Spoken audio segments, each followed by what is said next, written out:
How do we amass evidence of computational intractability of something like the traveling salesman problem? The key idea is through the formalism of completeness, which in turn depends on the idea of a reduction between two problems. We left off last video with Edmund's prescient conjecture from 1965 in his paper Paths, Trees, and Flowers, when, while pondering the traveling salesman problem, he conjectures that there is no polynomial time algorithm for it. That conjecture is equivalent, as we'll see, to a conjecture called P not equal to NP, and this is not resolved. This remains to this day one of the most fundamental open problems in all of mathematics. It's important that research in algorithms does not grind to a halt just because we have this open and presumably extremely difficult P versus NP problem that we don't yet understand. We still want guidance about which problems are easy and which problems are hard. So a pretty great idea for giving us such guidance while at the same time evading actually answering the P versus NP problem is to show that problems are difficult in a relative sense.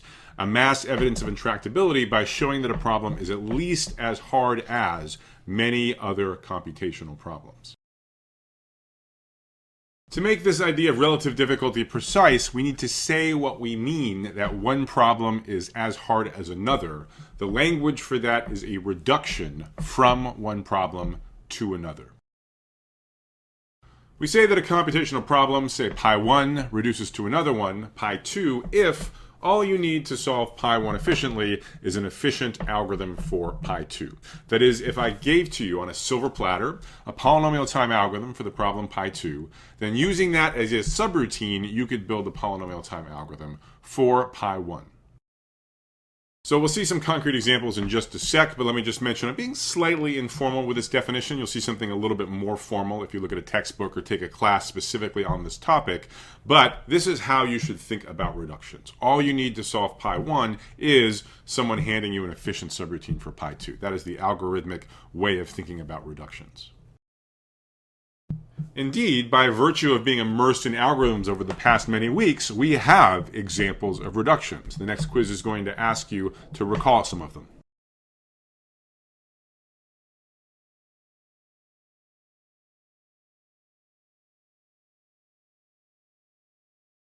So the correct answer is all of the above. A, B, and C are all legitimate reductions from one computational problem to another.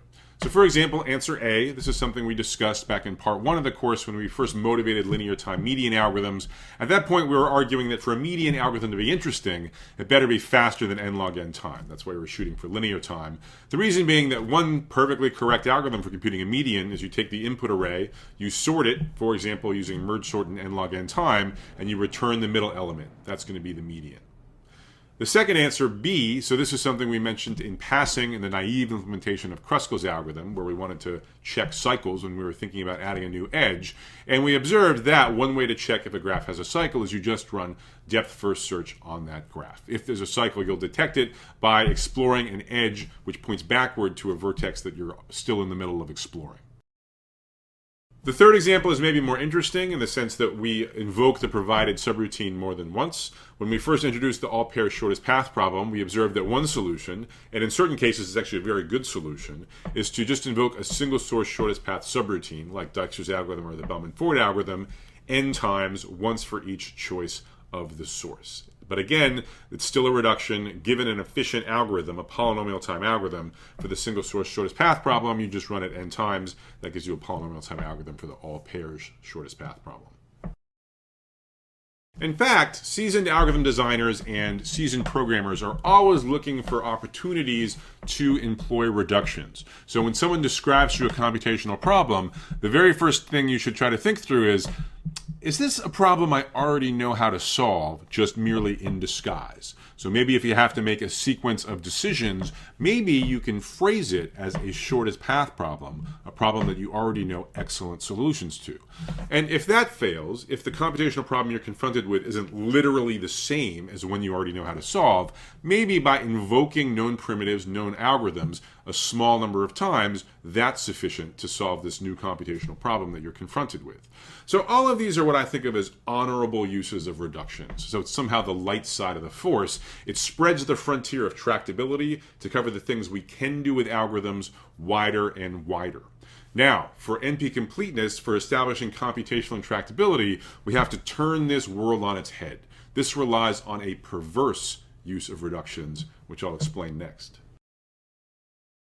So suppose that the problem pi1 reduces to pi2 in the sense that all you need to solve pi1 in polynomial time is a polynomial time algorithm for pi2. That's the only missing piece. Now, as algorithm designers, you're probably thinking about the happy case where we have a polynomial time algorithm for pi2 sitting on the shelf. We have something like Dijkstra's algorithm or Bellman's Ford algorithm. We take it off the shelf and we use it combined with this reduction to solve pi1. But let's think about the contrapositive of what it means when one problem reduces to another. And now let's think about the case where we don't actually believe that it's possible to solve pi1 in polynomial time. Well, if we don't think it's possible to solve pi1 efficiently, and pi1 reduces to merely computing pi2 efficiently, well then we certainly can't believe that it's possible to compute pi2 efficiently either. That is, if pi1 reduces to pi2, and it just so happens that pi1 cannot be solved in polynomial time, then pi2 cannot be solved in polynomial time either. So this is the perverse use of a reduction that I mentioned earlier. This is the dark side of the force. Rather than using a reduction to enlarge the frontier of tractability from pi2 to include pi1 also, we're spreading the frontier of intractability from pi1 to pi2. So this then is what we mean formally when we say that one problem is at least as hard as another.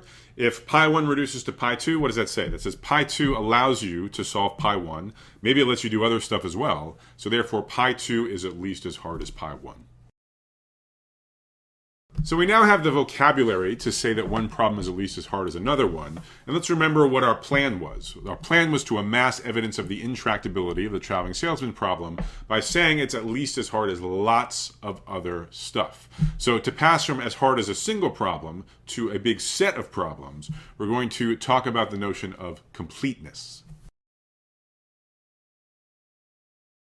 Formally, consider some set C of problems, and it's going to be tricky to get the right set of problems. We'll discuss that in detail in the next video, but for now just let C be any old set of problems. We call a computational problem pi complete for C. We call it C complete if it's at least as hard as everything in C, if everything in C reduces to pi. Oh, and also this problem pi, it should be in this class itself. So the second constraint here is the more important one. It's the one that fits more directly into our narrative. Remember, we wanted to have vocabulary for saying one problem is as hard as a whole bunch of other stuff. C is the bunch of other stuff. So pi is at least as hard as everything in C. That is, everything in C reduces to pi. One nice reason to have this first constraint also to assume that the problem pi is a member of C is that gives the following nice interpretation. We can think of this problem pi as being a hardest problem in the set C. It's in C and it's at least as hard as everything else in the class. So we're starting to see a confluence between our strategic plan, amassing evidence for the intractability of TSP by arguing it's as hard as a bunch of other stuff, and the mathematical formalism, right? This notion of completeness gives us a language to say that a problem is at least as hard as a bunch of other stuff. So how should we define all this other stuff? That is, what is a suitable choice for the class C? Well, we'd like to present the strongest evidence, the most compelling case possible of the traveling salesman problem being intractable. So that says we should strive for the biggest set C that we can find.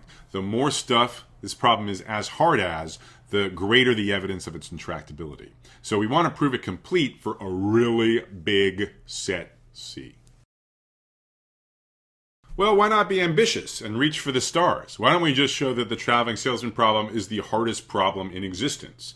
It's C complete, even if we take the set C to be all computational problems. Well, this is a good starting point, but it turns out this is too ambitious. We're not going to be able to prove this fact. There are indeed computational problems out there that are certainly strictly harder, strictly more difficult to solve than the traveling salesman problem. One I hope you've heard of is the halting problem. So in the halting problem, it's very simple. You're given as input some code, say a program written in C, and you're given an input, and the responsibility of the algorithm is to decide whether or not the provided program will halt eventually when you run it with the provided input. Perhaps the obvious approach to the halting problem is to just simulate the provided program in an interpreter, in effect, on the supplied input. But here's the problem. Suppose you've been simulating the provided program on the provided input, and you've been running for, say, 10 hours. Maybe you suspect the thing is in an infinite loop and it's never going to halt, but how do you know? Maybe if you ran it for one more hour, it would halt. What if you've been running it for 10 years? Maybe now you're pretty sure it's in an infinite loop and never going to halt. But how do you know? Maybe it's going to halt tomorrow. Problem of not knowing when you're done is an issue not just with the naive simulation approach to the problem, but with any possible approach to this computational problem. Indeed, Turing proved in his landmark 1936 paper that there is no algorithm, however slow, guaranteed to always correctly solve the halting problem. So this is one of those theorems which is simultaneously, at least in my opinion, very deep, but also the proof is just like 4 lines. You prove it by contradiction. You assume that an algorithm for the halting problem does exist. And then using the code for that program, you construct a program that, on the one hand, can't halt, and on the other hand, can't not halt. Obviously a contradiction. So the purported algorithm for solving the halting problem can exist. So this is the kind of argument I find just totally baffling. I like to recall von Neumann's quote that there's some things in mathematics that you don't ever understand, you just get used to. And this kind of diagonalization argument, inspired by Cantor's original argument that there's an uncountable number of real numbers, I think falls squarely in that category. Anyways, the point is that the traveling salesman problem no longer looks quite that bad.